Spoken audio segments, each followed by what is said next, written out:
Je vais tout de suite inviter sur scène les intervenants de la première table ronde sur la question des scénarios énergétiques avec un sous-titre « Comprendre demain pour agir aujourd'hui ». Et j'invite donc Agnès Langevin, qui est vice-présidente en charge de la transition écologique et énergétique à la région Occitanie-Pyrénées-Méditerranée, Éric Gouard, directeur adjoint de l'ADEME Occitanie, et Christian Couturier, président de l'association Négawatt et directeur énergie de l'association Solagro. Donc installez-vous. Alors, Christian, vous allez démarrer. Quelle est la position qui vous va le mieux pour quelques mots d'ouverture? Est-ce que ce sera plutôt le pupitre, plutôt la table? Voilà. On vous invitera à revenir après en table ronde un peu plus tard, mais quelques mots peut-être de cadrage.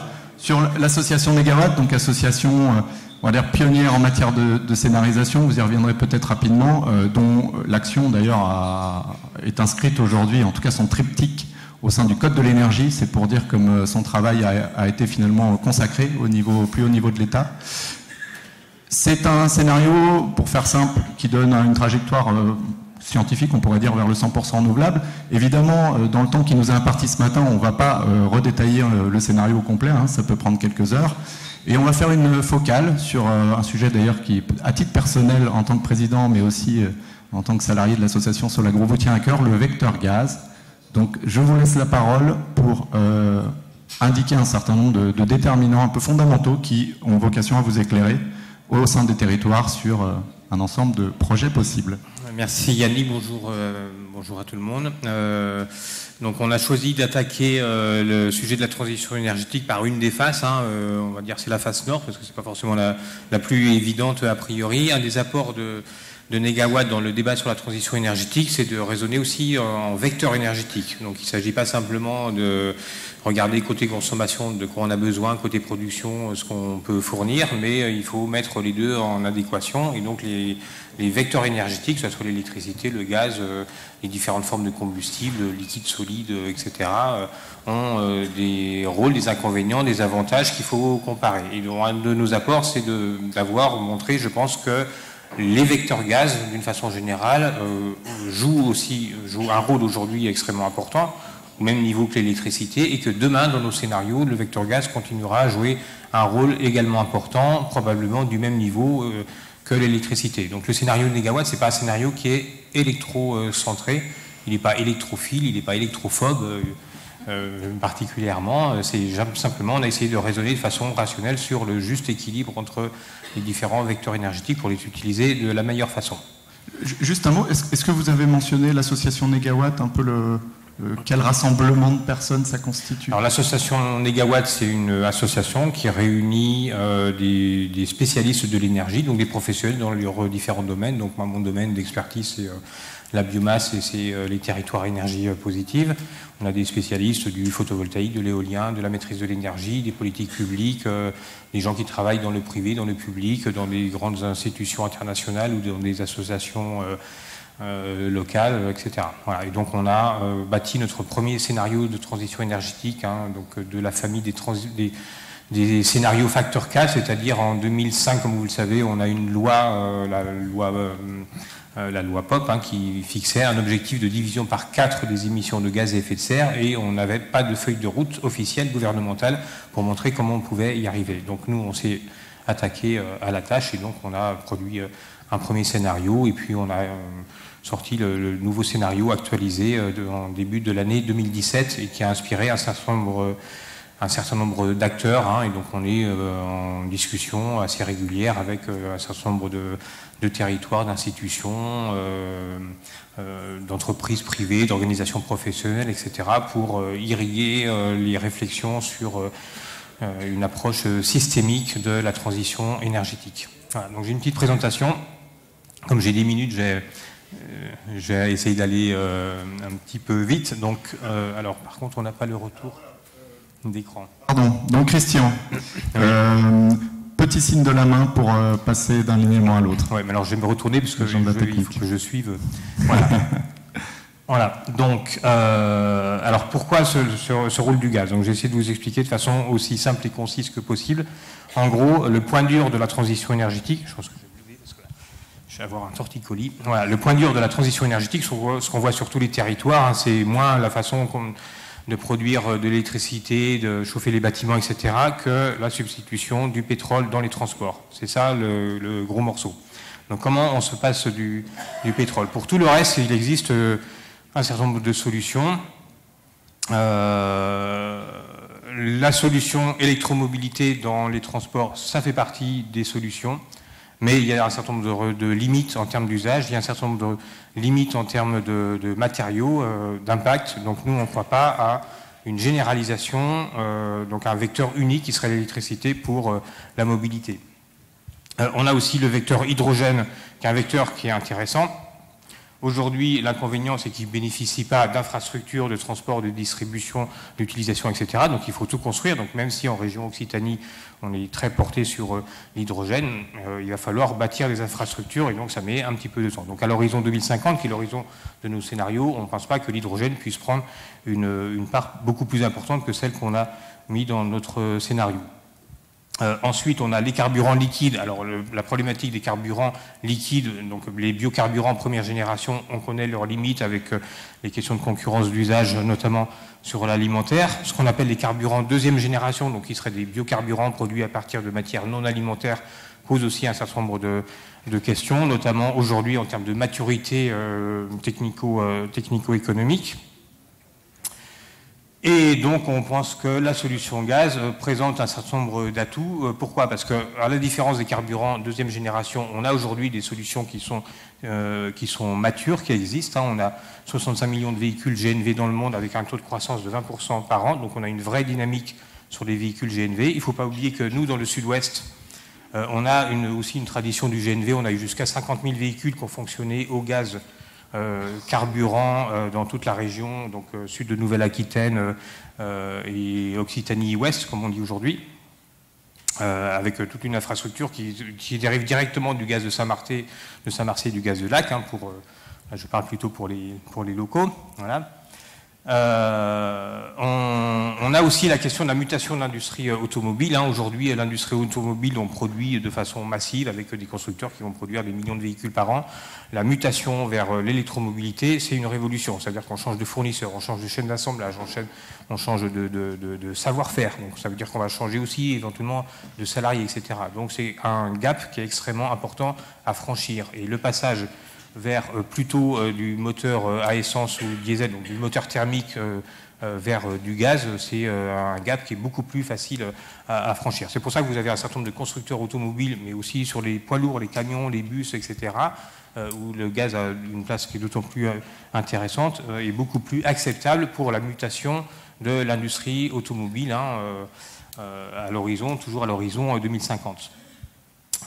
Et puis, dernier point, dans les atouts du gaz, hein, c'est qu'il existe plusieurs façons de produire du gaz renouvelable. Donc la méthanisation, qu'aujourd'hui on commence à voir apparaître avec une filière qui est apparue en France en 2011, donc qui est encore toute neuve, mais aujourd'hui avec des taux de croissance de 7% par mois de quantité de biométhane injecté sur les réseaux de gaz naturel.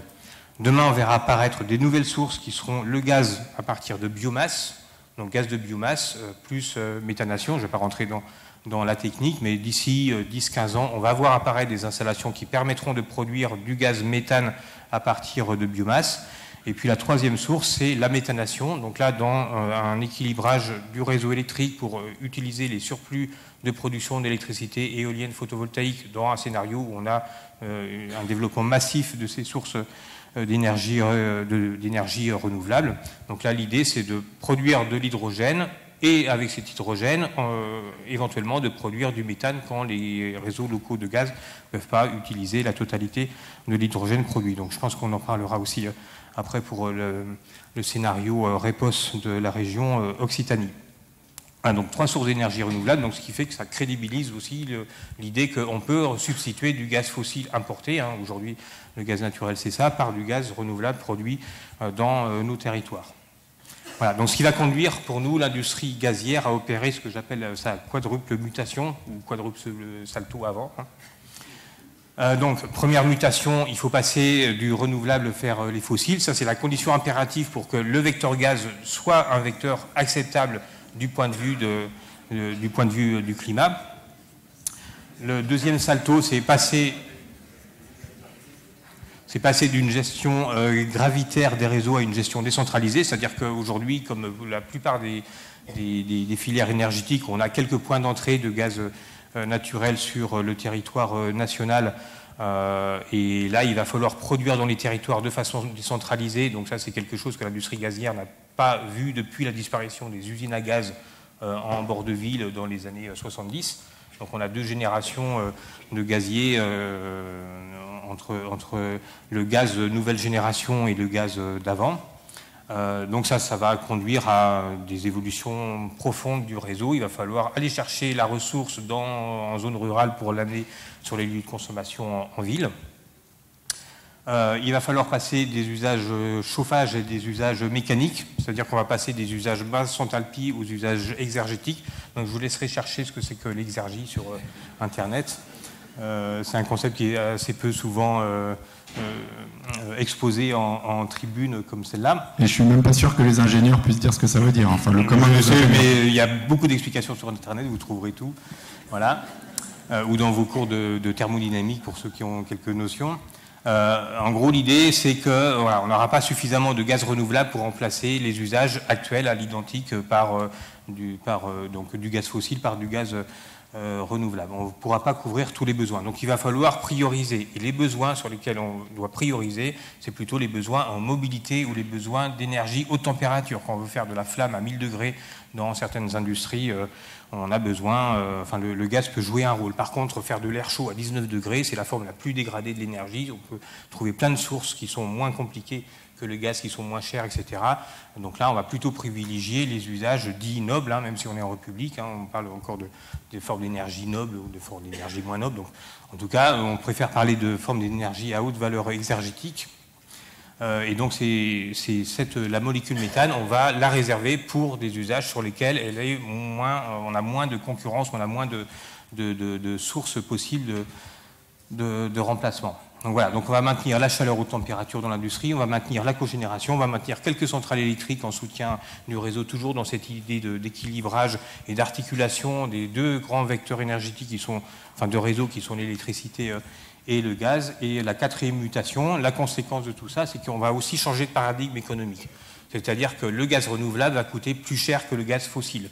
Si on veut du gaz renouvelable avec une neutralité carbone, on ne sera jamais compétitif avec le gaz de schiste dans les conditions dans lesquelles il est produit aujourd'hui, etc. Donc il y a un certain nombre d'externalités qui sont peut-être reflétables un jour par les mécanismes de marché, mais en tout cas aujourd'hui, globalement, le prix de la molécule méthane sera plus cher que celle qu'on a aujourd'hui. D'où l'intérêt de privilégier plutôt des usages à haute valeur ajoutée, donc à haute exergie, plutôt que les usages à basse enthalpie. Donc le changement de paradigme, c'est qu'on va réduire la consommation de gaz, on va augmenter les prix unitaires pour maintenir une facture globale qui soit acceptable.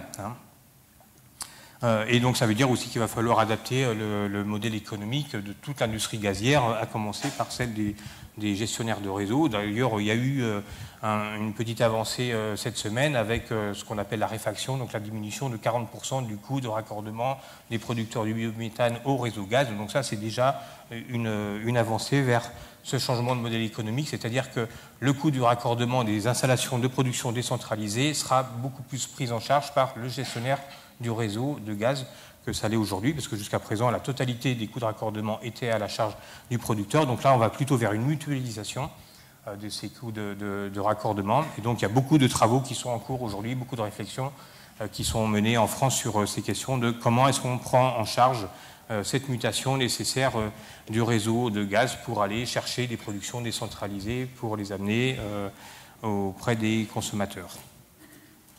Je vous remercie.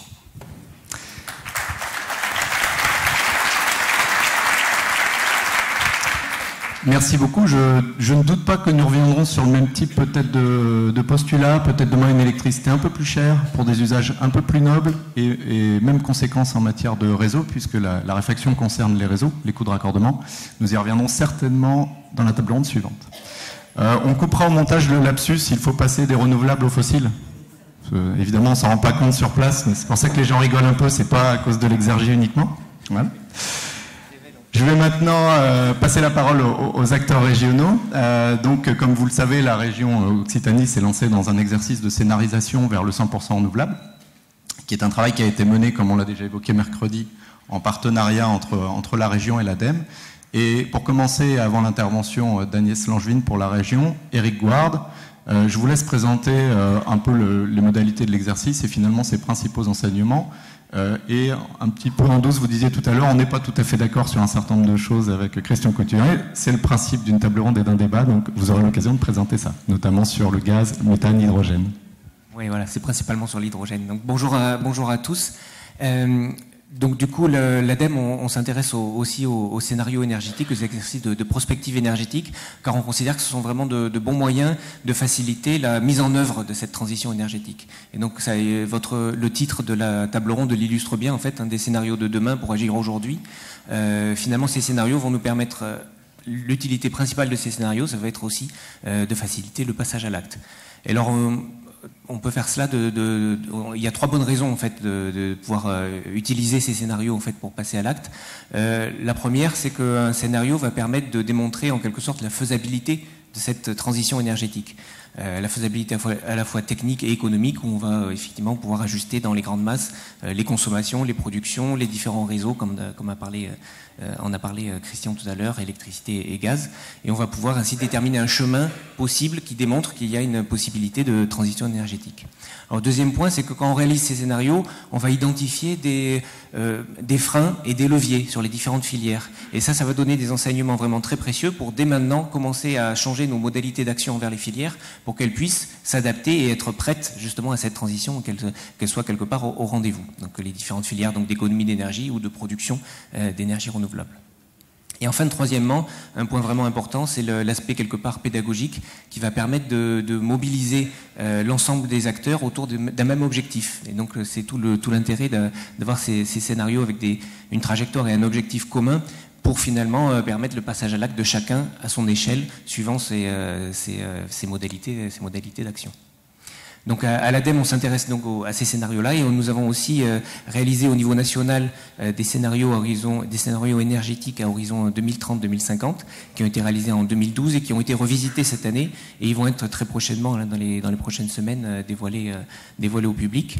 Et alors ces scénarios, ils sont à l'échelle pour l'instant nationale.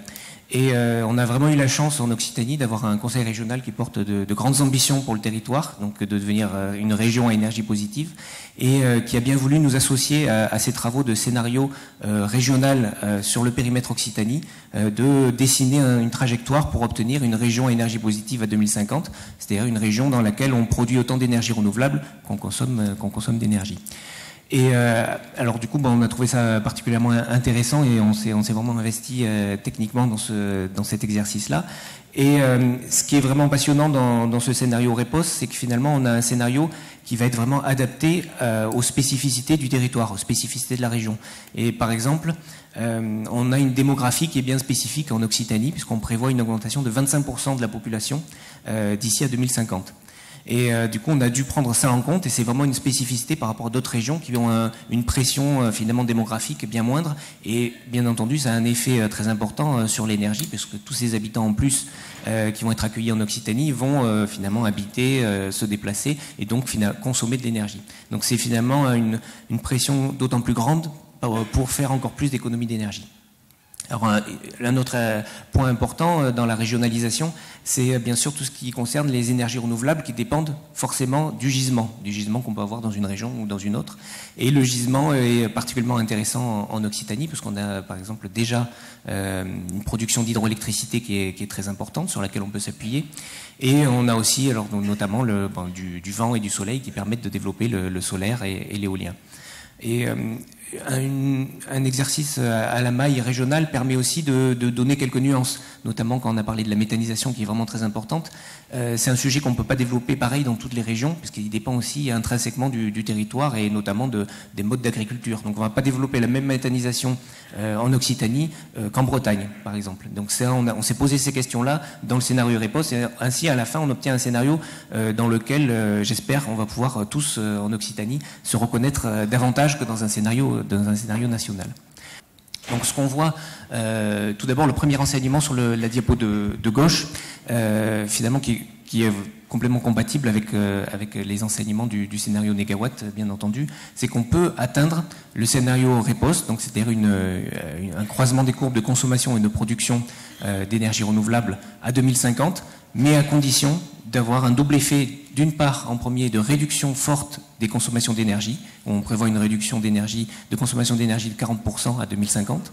Et d'autre part, une forte augmentation, bien sûr, de la production d'énergie renouvelable, multipliée par 3 par rapport à ce qu'on a aujourd'hui. Alors, si on regarde un peu dans le détail sur l'autre graphe, sur votre droite, où on voit les différentes consommations donc, intégrées qui vont aussi diminuer de 40%, et on voit la répartition de ces consommations sur les différents vecteurs énergétiques et les différents usages. Et alors ça, c'est vraiment là, comme l'a dit d'ailleurs Christian, tout l'intérêt de ces scénarios-là, de pouvoir croiser les usages, les réseaux et consommation-production. Et c'est assez riche en enseignements. Ah oui, à droite, vous voulez dire. Oui, donc là, ce sont les consommations, et à droite, ce sont les vecteurs énergétiques. Ah oui, pardon, effectivement, merci, merci à Christian qui connaît bien le scénario. Donc, il y a eu un petit problème à la projection. Donc, je vais vous le commenter en direct. Donc, du coup, sur les consommations, ce qu'on voit, c'est l'ensemble des consommations sur les différents vecteurs énergétiques diminue. Et il y a une consommation qui reste constante et qui, donc, du coup, augmente sa part de marché en quelque sorte, c'est l'électricité. C'est la partie bleue qu'on voit tout en bas. Et alors cette augmentation, elle s'explique de plusieurs façons, notamment par l'introduction donc, des véhicules électriques, donc toute la mobilité électrique. Aussi, finalement, l'introduction de toutes les pompes à chaleur qui vont parfois, effectivement, se mettre en substitution des usages du gaz. Donc ça rejoint un peu, finalement, ce que disait Christian aussi tout à l'heure, d'utiliser pour des usages chaleur l'électricité, notamment avec des pompes à chaleur, plutôt que du gaz. Donc finalement, on va avoir une augmentation de la part de marché de l'électrique, qui présente aussi un avantage finalement, puisque les énergies renouvelables électriques ont des coûts qui diminuent vraiment fortement, et on a aussi en Occitanie un très bon potentiel. Donc c'est pour ça que ça présente un avantage pour équilibrer l'offre et la demande. Alors je voulais attirer votre attention sur les aires en orange et en jaune, qui concernent tout ce qui est carburant en fait, donc tout ce qui est mobilité. Donc en orange, c'est la mobilité avec les carburants liquides, qui sont bien connus actuellement, et en jaune, la mobilité avec les carburants gazeux. Et en fait, ce qu'on voit bien, c'est que d'une part, il y a un très gros effort de réduction de la consommation de la mobilité dans son ensemble, donc les deux aires diminuent fortement, et on voit bien aussi le remplacement, où actuellement on est quasiment que en carburant liquide, pour passer en carburant gazeux. Alors ce qui nous a poussé finalement à inscrire le scénario REPOS dans cette trajectoire-là, c'est justement si on veut réussir à décarboner la mobilité et réussir à substituer les usages d'énergie fossile dans la mobilité par des énergies renouvelables. Vraiment ce qui est important, et là on se rejoint complètement avec ce qu'a dit Christian Couturier tout à l'heure du scénario négawatt, c'est l'importance du vecteur gaz utilisé aussi pour la mobilité. Voilà, donc c'était principalement les deux principaux enseignements qu'on va pouvoir tirer. Alors là où justement il y avait une petite différence d'appréciation avec Christian, qui est plutôt pas une différence fondamentale, mais plutôt une différence dans le temps, où vous parliez tout à l'heure d'une filière hydrogène qui aurait sa maturité, son utilité plutôt à horizon 2050. Quelque part à l'ADEME et aussi dans le cadre du scénario Région Énergie Positive Occitanie, on considère que l'hydrogène a aussi sa place bien plus tôt dans le scénario, et une place importante. En effet, toutes les énergies renouvelables électriques dont j'ai parlé tout à l'heure, donc qui vont pouvoir être produites en quantité assez importante, vont permettre une certaine liberté finalement d'être changé du vecteur électrique vers le vecteur gaz. Alors, ce qui va permettre aussi un équilibrage du vecteur électrique lorsqu'on a des surcapacités de production à des moments donnés, et qui permet aussi un transfert du vecteur électrique vers le vecteur gaz, avec tous les enjeux importants de substitution du vecteur gaz en énergie renouvelable. Alors pour ça, finalement, l'électricité est utilisée pour hydrolyser l'eau et produire donc de l'hydrogène. Et cet hydrogène, soit on peut l'utiliser, il y a des usages en utilisation directe, donc il peut être injecté directement dans le réseau gaz jusqu'à un certain pourcentage et être ensuite utilisé pour les usages classiques du gaz, ou il peut être aussi utilisé dans la mobilité, pour la mobilité hydrogène, où là l'hydrogène vient finalement en complément de la mobilité électrique, puisque l'hydrogène plus une pile à combustible va produire de l'électricité qui va étendre beaucoup les capacités de transport, des transports électriques, d'autonomie électrique, et qui change complètement les usages. Et cet hydrogène-là peut être aussi, à la fin, transformé par méthanation, comme l'a expliqué Christian, et ainsi obtenir du méthane et du gaz plus classique à utiliser. Alors là où on croit qu'il y a une place pour l'hydrogène, c'est qu'en fait on imagine plutôt un panel de solutions technologiques qui vont trouver chacune leur équilibre en fonction des coûts et des différents usages. Et notamment, un des éléments importants, c'est qu'en utilisant l'hydrogène, on évite une étape de méthanation, donc on évite aussi des coûts, la méthanation n'étant pas non plus forcément évidente à positionner dans tous les endroits, parce elle nécessite aussi une consommation de CO2. Donc là, il va falloir utiliser l'hydrogène plus du CO2 pour créer du méthane. Donc il faut aussi trouver la bonne source de CO2. Donc ça peut paraître un peu paradoxal, effectivement. On cherche toujours à se débarrasser du CO2, mais là, il va falloir trouver des bonnes sources de CO2. Donc il y a quand même un facteur coût pour lequel l'hydrogène peut avoir son rôle à jouer. Et par contre, l'inconvénient, alors ça Christian l'a bien dit, c'est le manque d'infrastructures actuellement pour l'hydrogène.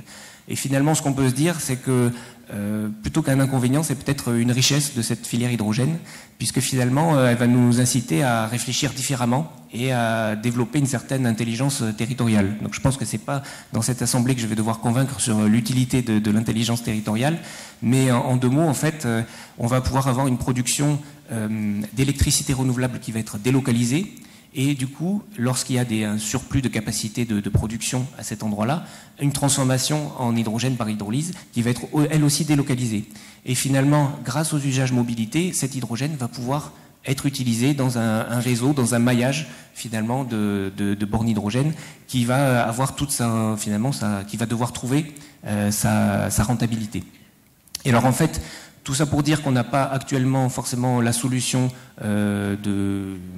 idéale. On n'a pas non plus la solution de construire un réseau hydrogène parallèle au réseau gaz qui existerait actuellement. Par contre, tout est inventé, et tout est inventé avec finalement l'intelligence locale qu'on peut avoir en fonction de la production en local et de l'usage en local. Et donc tout ça, on croit que c'est inventé dès maintenant, et ça trouvera son équilibre économique finalement bien plus tôt que 2050. Et peut-être juste un des exemples, en fait, c'est le projet iPort, qui est porté notamment par la région Occitanie et par les aéroports de Blagnac et de Tarbes et Engie, et qui du coup va être lancé cet après-midi même sur Toulouse. Voilà. Donc je ne veux pas faire de concurrence, bien sûr, pour rentrer sur Toulouse. Vous pouvez rester ici, hein. Mais juste pour dire que ce projet-là va être lancé. C'est un projet assez ambitieux qui consiste à examiner les usages de l'hydrogène dans des lieux bien spécifiques que sont les aéroports, où là on peut avoir différents usages à la fois de mobilité à l'extérieur de l'aéroport, mais aussi des usages à l'intérieur de l'aéroport. Et on voit bien que finalement, quand on réfléchit bien aux différents usages et aux différentes façons de produire localement et utiliser localement l'hydrogène, on peut trouver des modèles économiques qui sont intéressants. En tout cas, c'est ce qu'on essaye de démontrer. Merci.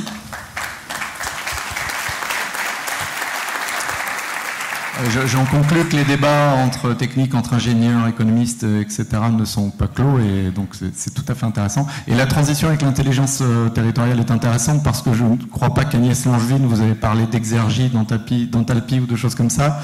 Ce qui me permet justement de vous passer la parole en introduisant la complémentarité justement d'un binôme ADEME-région, et peut-être en vous orientant vers quel est le processus finalement qui vous a mené en tant que région jusqu'à l'élaboration de ce scénario, et qu'est-ce que vous en attendez et souhaitez en faire par la suite. Oui, bonjour à toutes et tous, et vraiment je vous remercie pour votre invitation, pour être après une semaine plutôt d'assises, de grand-messe, à la fois au colloque biomasse à Nantes, là, ces 2 derniers jours sur les déchets. Là, je reviens au cœur des territoires et de cette intelligence collective, non pas qu'il n'y en ait pas dans d'autres lieux, mais c'est bien que ça nous ramène aussi sur le périmètre et l'échelle de l'action. Donc effectivement, Carole Delga a très certainement dû le rappeler en ouverture, la région s'est engagée sur une trajectoire de région à énergie positive. Et pour traduire finalement cette annonce, cette ambition en réalité et en moyens d'agir, nous avons souhaité, en partenariat avec l'ADEME, élaborer un scénario à l'échelle régionale. Dans la méthode, nous avons donc convié 120 de mémoire experts du territoire pour formuler effectivement ces hypothèses de prospective par vecteur énergétique et par usage, pour nous proposer un scénario ou des scénarios. Il se trouve qu'un scénario a fait consensus, et ce scénario, en fait, pour les élus que nous sommes au sein de la majorité régionale, ça nous permet déjà de mesurer les marches à gravir, parce que même moi j'ai été quand même, j'ai eu un petit vertige quand même, hein, quand on voit finalement le chemin qui nous reste à parcourir. C'est vrai que vous ne l'avez pas indiqué, mais sur les grandes masses, donc nous avons fabriqué un coefficient REPOS, hein, qui est le rapport bien sûr entre la consommation d'énergie finale d'origine renouvelable sur comment? Non, vous m'embrouillez en plus. Sur la demande finale d'énergie. Voilà. Donc, fin 2015, nous étions à 19,4% en Occitanie. Un scénario tendanciel nous mènerait à l'échéance 2050, avec notamment la question de la pression démographique, à 34%. Et nous souhaitons arriver à 100%. Donc vous voyez l'effort, les moyens que nous avons à mobiliser, bien sûr, aux côtés des territoires, puisque être une région à énergie positive, c'est pas bien sûr l'institution régionale, mais c'est comment on a cette capacité d'embarquer avec nous l'ensemble des territoires régionaux. Donc c'est très important. Donc une fois qu'on mesure effectivement de la trajectoire et sa pente, nous devons bien sûr nous doter des moyens de réaliser cette ambition, et donc de nous doter à la fois bien sûr d'une stratégie, mais aussi de moyens à la fois en termes d'ingénierie, mais aussi de moyens financiers. Donc cette trajectoire, ce scénario a été présenté en juin 2016 au sein des experts. Là, dès le mois d'octobre, nous entrons dans une nouvelle phase qui est celle de la présentation, de l'explication et du débat autour de ce scénario sur les territoires, donc de façon vraiment, puisque vous le savez mieux que moi, la transition, elle doit bien sûr se faire sur les territoires, mais elle doit se faire avec et pour les citoyens. Et donc, nous aurons des événements, des actions auprès des populations pour une bonne appropriation de ce scénario, avec, ça a été rappelé, les deux piliers efficacité énergétique et développement des énergies renouvelables, mais aussi, et là c'est un peu technique, mais en fait vous le savez que les régions doivent aussi se doter d'un schéma régional d'aménagement du territoire, le fameux SRADET, et donc là nous allons mener de front à la fois la concertation du SRADET qui sera lancée lundi, pour intégrer finalement le scénario qui sera le volet énergétique du futur schéma régional d'aménagement du territoire, et avec évidemment cette force du SRADET, puisqu'il sera prescriptible et donc opposable aux collectivités infra, donc avec une traduction dans les documents d'urbanisme.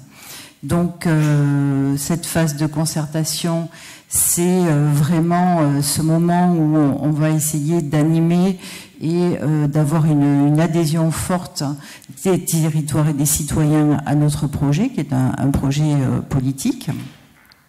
Et puis, évidemment, le pendant, c'est comment nous, régions, de quel instrument on va se doter pour accompagner les territoires dans cette ambition. Donc, pour cela, nous sommes en train de préfigurer une agence régionale énergie-climat qui devrait voir le jour début 2018, avec cette idée de pouvoir actionner l'ensemble des véhicules financiers et d'ingénierie aussi pour accompagner les territoires dans la transition. Donc bon, un montage assez classique de SPL et d'une SEM, donc avec des missions pour la SPL d'accompagnement des territoires, notamment au travers des plans climat, donc tout ce qui est l'ingénierie de projet, de la prestation autour aussi de rénovation des bâtiments publics, une brique très importante pour massifier la rénovation, une brique tiers financement, et bien sûr un rôle de centre ressources, notamment pour les plateformes territoriales. La vocation de l'ACEM sera évidemment du côté des véhicules financiers, de l'investissement, avec bien sûr de l'investissement autour de projets classiques sur les filières matures que nous connaissons, mais aussi de l'investissement, des fonds d'amorçage pour des projets innovants, pour des démonstrateurs. Et enfin, nous essaierons de développer une activité ESCO, donc pour accompagner aussi les industries et le tertiaire dans la transition et dans l'efficacité énergétique. Donc, la transition au plus près des territoires et des citoyens, l'outil, l'Agence régionale énergie-climat pour accélérer finalement à la fois la rénovation énergétique, mais aussi l'émergence de projets d'énergie renouvelable. Et le troisième levier qui est aussi fondamental, c'est comment l'enjeu de la transition énergétique est transversal à l'ensemble de nos politiques sectorielles, sur le développement économique et l'innovation, bien sûr, sur l'agriculture, sur l'aménagement du territoire, je l'ai dit, mais aussi sur la formation, puisque là, nous avons aussi des enjeux de formation extrêmement forts. La filière ENR en Occitanie, c'est 15 000 emplois, mais vous voyez le potentiel et la technicité et l'expertise que nous aurons à déployer pour atteindre nos objectifs. Donc nous avons pour ce monté un comité de pilotage interne qui est piloté par le directeur général des services, donc c'est bien aussi pour l'autorité, l'exercice de l'autorité. Et donc chaque feuille de route finalement de politique sectorielle, chaque schéma devra intégrer aussi les objectifs que nous nous fixons pour la région. Donc c'est aussi, ça c'est un petit peu la difficulté dans les collectivités, hein, c'est comment on travaille aussi la transversalité et surtout la cohérence et la cohésion autour d'un objectif et d'une ambition très forte.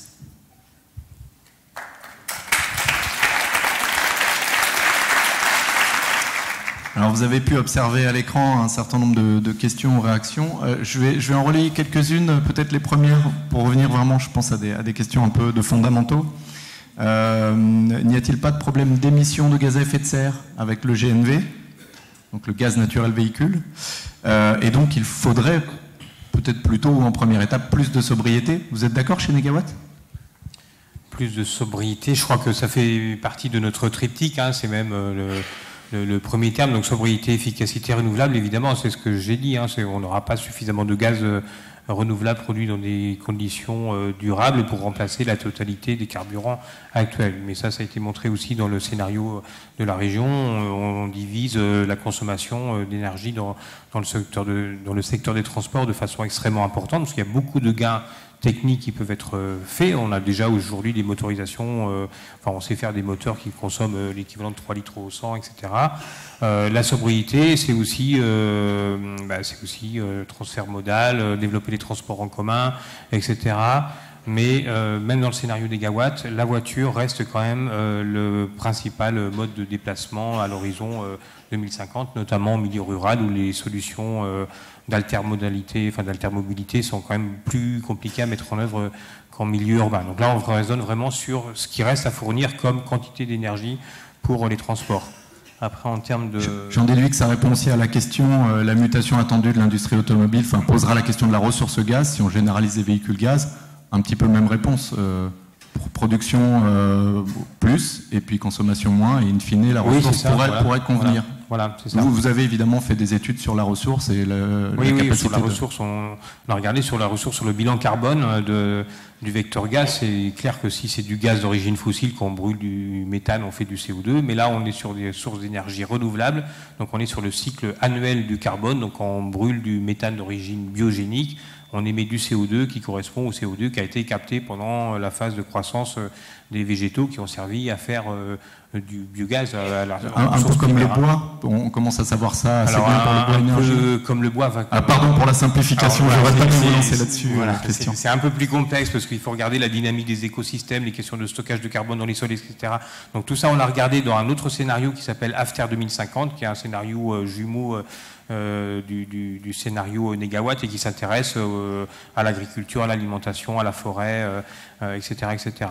Après, il y a la question des fuites de méthane. Donc ça, c'est un vrai sujet. Donc dans le scénario négawatt, on va créer des emplois de fabricants de joints et de systèmes d'étanchéité, parce que comme vous le savez, le méthane, c'est 25 fois plus impactant que le gaz carbonique. Donc voilà, il faut limiter impérativement les émissions fugitives de méthane. Mais voilà, à ces conditions-là, on a un gaz qui, effectivement, peut être considéré comme neutre du point de vue du climat. Peut-être alors une double question, je vous passerai la parole Eric Gouard puis Agnès Langevin, parce c'est une dimension un petit peu technique et une dimension sociétale. La première, c'est une réduction si forte de la consommation d'énergie, telle qu'elle est envisagée, paraît difficile, surtout si on envisage plus de population. Alors c'est une chose, mais au-delà de la hausse de la population, ça peut aussi paraître difficile dans l'absolu.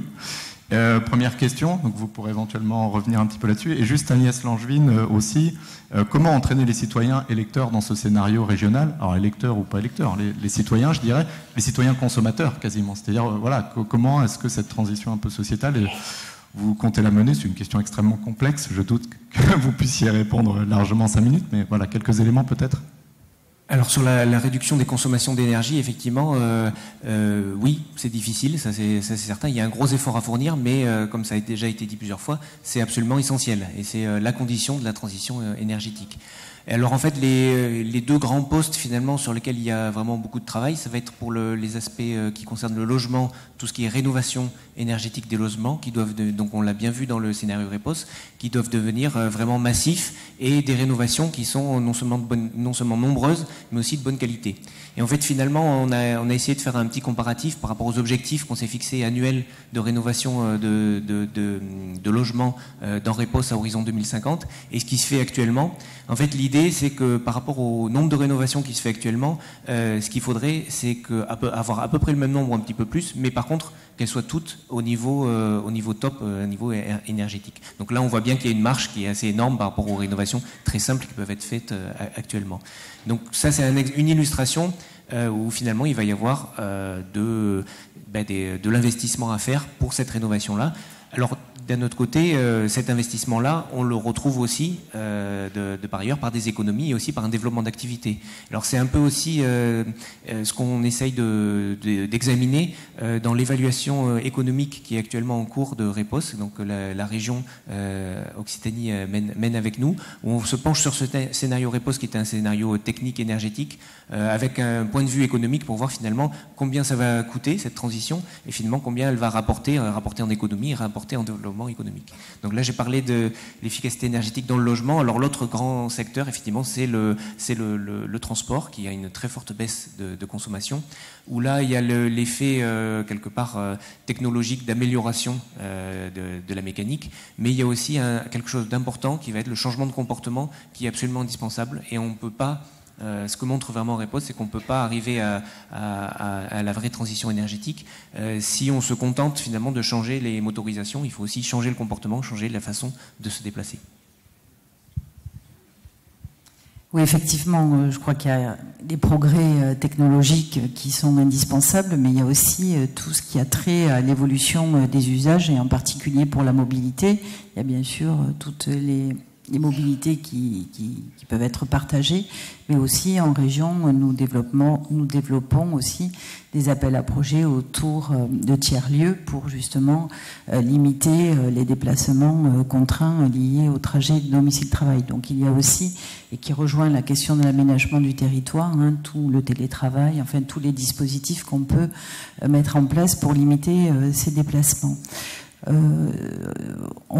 Effectivement, on mène cette étude qui va nous permettre d'évaluer les impacts socio-économiques de cette trajectoire, mais nous allons aussi, pour répondre à votre question, à l'égard des citoyens, nous allons aussi faire un travail, alors il n'est pas totalement abouti, mais de voir comment on peut aussi évaluer ce scénario REPOS avec une espèce d'indicateur citoyen, à la fois pour qu'ils soient partie prenante évidemment de la mise en œuvre de ce scénario, mais aussi pour évaluer au-delà du PIB, etc., de pouvoir évaluer ce qu'on appelle des externalités positives en termes de santé, de bruit, etc., pour aussi pouvoir mesurer cet impact sur la vie de tous les jours. Il y a bien sûr ce qui est très important, c'est tout ce qui a trait à la réduction de la précarité énergétique. Et c'est vrai que l'enjeu de rénovation est très fort. On a une trajectoire aujourd'hui, c'est à peu près 40 000 logements qui sont rénovés chaque année. Nous avons un objectif à l'horizon 2030 de 52 000 logements par an. Et ensuite, on va passer à un rythme de croisière de 72 000 ou 75 de mémoire. Donc vous voyez que là aussi, il va falloir trouver les compétences, les opérateurs et aussi le financement pour engager tout ça. Et évidemment, nous n'avons pas attendu la planification de ce scénario pour agir.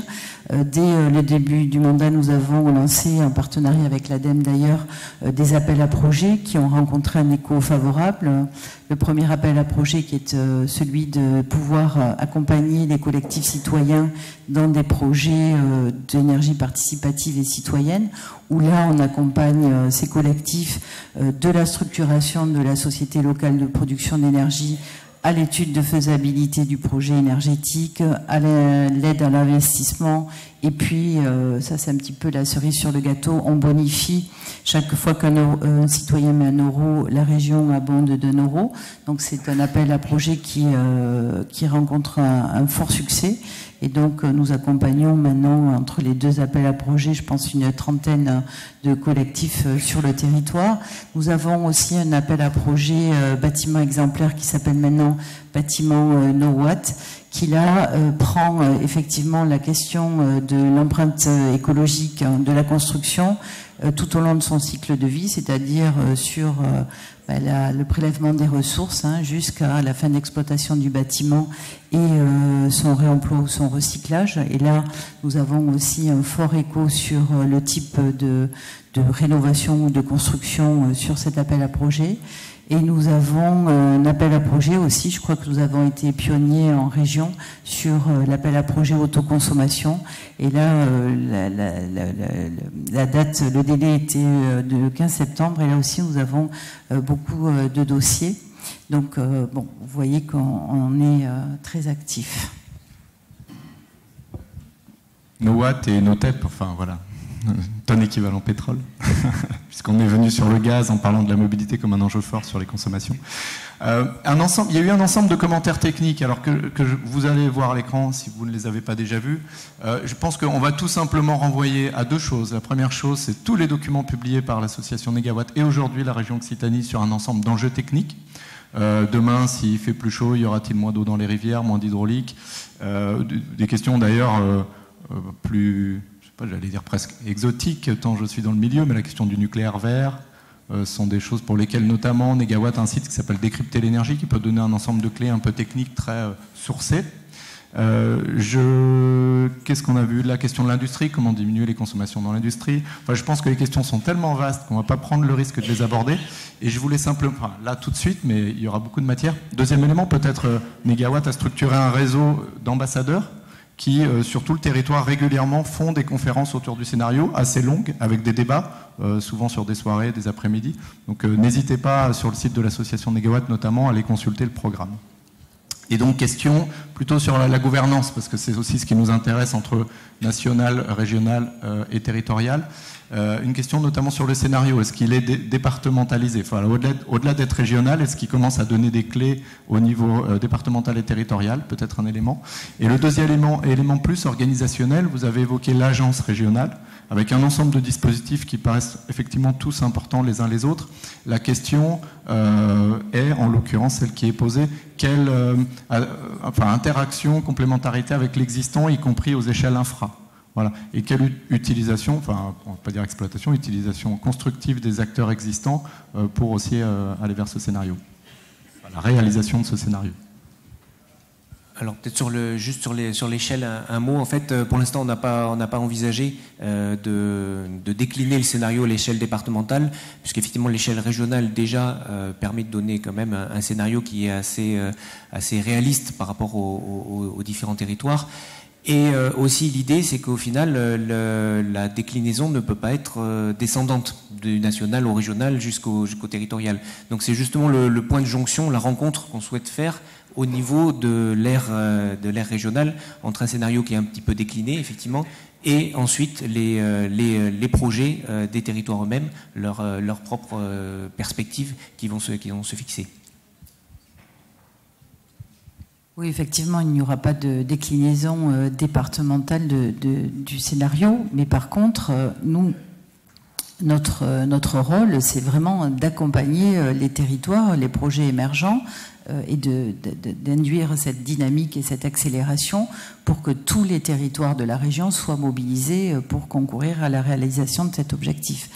On a pu le voir par le passé, territorialiser aussi notamment des projets d'ENR, ça peut au contraire fixer des points de cristallisation, voire même d'opposition, alors que ce qui est sûr, c'est que pour qu'un projet d'ENR marche, il faut qu'il soit avant tout un projet de territoire partagé et de plus en plus un projet intégré qui évidemment pense la production et la consommation à l'échelle du territoire et qui inclut de plus en plus les questions de mobilité justement. Donc il n'y aura pas de déclinaison à cette échelle-là, dans ce sens-là. Il faut qu'on puisse accompagner sur le plan de l'ingénierie mais aussi de l'investissement les projets des territoires, ça c'est très clair. Et dans les outils dont on ne sommes pas encore à ce stade de la préfiguration de l'agence, mais évidemment la future agence fera ce tour de table, elle a déjà commencé à le faire, des partenaires qui sont déjà identifiés et qui étaient déjà des partenaires au niveau des deux anciennes régions. Donc on ne part pas de rien, c'est un renforcement et une continuité. Et puis la structuration de cette agence va permettre à des partenaires, bien sûr, de nous accompagner et de rentrer dans les instances de gouvernance. Juste un élément concret, je réalise que j'ai mal traduit la question, c'était à propos du SRADET. Est-ce que lui, le SRADET sera départementalisé ? Alors, le SRADET reste un schéma régional. Par contre, effectivement, on peut avoir une territorialisation de certains objectifs du SRADET. Oui. D'accord. Un mot de clôture, chacun d'entre vous, peut-être ? Une synthèse, nous sommes d'accord, allons-y. Continuons de travailler, mettons-nous en route. Oui, mais je pense que, nous, on considère que la transition énergétique est déjà amorcée. On a beaucoup de signes encourageants. Depuis 15 ans, la consommation d'énergie en France est en diminution. On a beaucoup d'acteurs qui s'engagent dans des scénarios 100% énergie renouvelable partout dans le monde, y compris aux États-Unis. On a des grandes villes qui ont des programmes ambitieux. On a des grandes entreprises qui ont des programmes 100% d'approvisionnement en énergie renouvelable, etc. Donc évidemment, 100% énergie renouvelable, ça veut dire sobriété, efficacité. Enfin, je ne vais pas vous refaire le triptyque, mais nous, on pense que le mouvement est engagé. Maintenant, la question, c'est est-ce que ça va assez vite ? Et clairement, non, on ne va pas assez vite. Il y a une course aujourd'hui contre le changement climatique. On l'a vu avec l'actualité récente aux Antilles. On commence à voir concrètement aujourd'hui des gens qui sont frappés par les impacts du changement climatique. Et clairement, il va falloir maintenant multiplier, augmenter sérieusement la vitesse. Et il est vraiment temps de passer largement à la vitesse supérieure pour tenir les objectifs. Donc c'est aussi une alerte. On a beaucoup de signes encourageants, mais franchement, il y a matière à accélérer sensiblement le rythme. Et juste, alors je relais un commentaire, accompagner, ok, mais ne faut-il pas être plus coercitif ? C'est ce que vous évoquiez, changer de rythme, plus coercitif. Je suis pas sûr que... nous, on n'est pas spécialement pour la coercition. Nous, on dit que tous les mécanismes de la régulation publique doivent être mobilisés. Il faut interdire, il faut rendre obligatoire, il faut inciter, il faut désinciter. Et ça, interdire et rendre obligatoire, je ne peux pas dire que c'est coercitif, mais... Oui, non, mais c'est pas que du coercitif, mais il ne faut pas s'interdire d'avoir des mesures coercitives sur certains points. Mais il ne faut pas en rester sur du coercitif, il faut aussi faire de l'incitatif, etc. Et ça dépend des questions de priorité. Et on dit qu'on a le droit d'interdire certains usages abusifs de l'énergie qui endommagent gravement la planète. Et voilà, donc il faut s'interdire aucun mécanisme de régulation, c'est ça que je veux dire. Tout à fait. Alors peut-être un mot sur les exercices de prospective eux-mêmes, puisque comme on l'a vu, il existe déjà plusieurs exercices de prospective, plusieurs scénarios au niveau national, maintenant au niveau régional. Et finalement, une des conclusions, c'est que ces scénarios-là sont quand même très très convergents, mais ils portent finalement les mêmes messages. Ils ont été faits chacun avec une façon différente, mais au final, on obtient à peu près la même direction et la même trajectoire. Donc c'était aussi pour passer ce message-là qu'il n'y a pas confusion ou perturbation d'une multiplicité de scénarios. Finalement, tous ces scénarios tracent une voie assez claire de la transition énergétique. Ce qui reste maintenant, c'est effectivement à l'accélérer et à la mettre en œuvre. Et c'est là où on en est pour le projet Repos Occitanie, où effectivement on a travaillé ces derniers mois à établir ce scénario. Maintenant, on va aussi avoir une séquence où on va continuer de le peaufiner, puisque finalement on s'aperçoit qu'il est vivant et qu'au fur et à mesure qu'on se pose des nouvelles questions, on va pouvoir revenir vers les acteurs du territoire pour finalement se redonner ou préciser certains éléments de la trajectoire. Et après, il y a tout l'enjeu de la mobilisation et du passage à l'acte qui va être passionnant.